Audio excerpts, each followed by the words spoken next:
Welcome back to my channel where forgotten horror stories are remembered. Tonight we are going to look at an episode that is infamous for all the wrong reasons. It's been called one of the worst episodes of any show ever. The acting was so bad it was good, and the plot was just insane. And yet this episode is loved by many people who claim that it's their favorite episode of the series. The episode I am talking about is Season 2, Episode 4. She Lives in the Walls. Our story begins with a flashback to 1898. A young woman named Alice is traveling with her boyfriend Harry when they decide to stop off at a farmhouse in the middle of nowhere. They plan on staying the night here before continuing their travels. While Harry goes to fix the carriage, Alice explores the farmhouse and finds it to be in very poor condition. She finds a dead mouse on the floor, a dirty knife on the table, and a small girl sitting in the corner of the room. Startled, Alice screams, and the girl disappears. Alice never finds her again,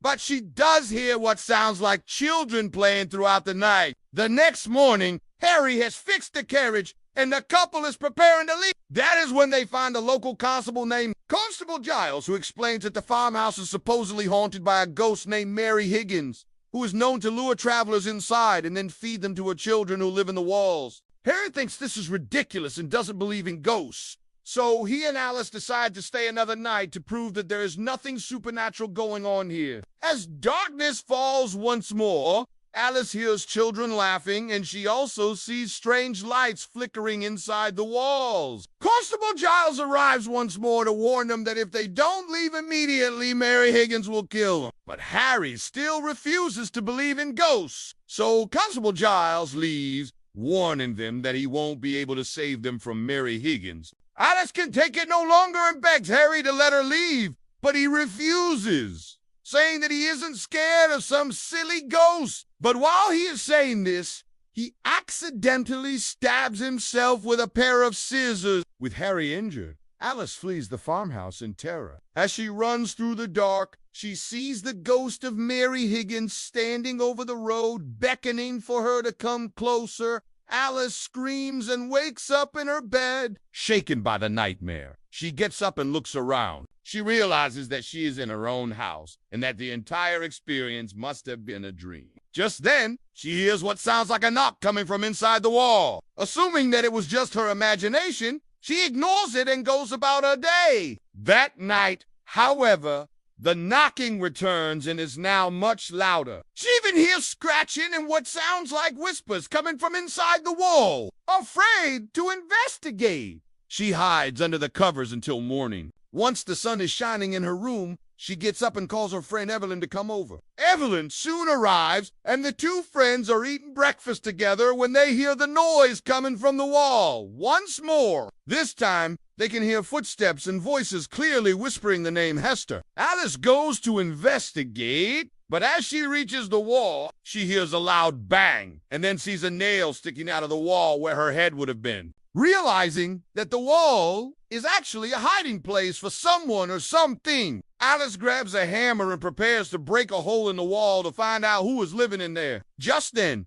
the doorbell rings, and when she answers, she sees a little girl standing on her doorstep. Shaken, Alice tells the girl to leave, but the little girl insists on coming inside. As she enters the house, Alice notices that the girl seems to know its every secret passage and hiding place. And as she walks away, objects begin moving on their own. Soon, all of the furniture is moving towards the fireplace as if being drawn to it. And when Alice tries to stop it, the furniture knocks her down and continues moving until it is piled up against the wall. Just then, the little girl speaks, revealing that she is Mary Higgins, the ghost who lives in the walls. Mary says that she is trapped in the walls because she ate a magic cake that turned her into a spirit. She lived in the farmhouse with her two sons, and she hid in the walls to avoid being detected. She says that she hasn't been able to leave because she cannot cross running water. She reveals that she fed on the life force of travelers who stopped at the farmhouse, and that is why Alice kept having visions of her in the farmhouse in her dream. Mary explains that she only had one son, and her other child was just a figment of her imagination. She also reveals that Alice's nightmare about Harry being killed was not a dream, but a vision of the future. She says that Harry's blood will bring her son back to life,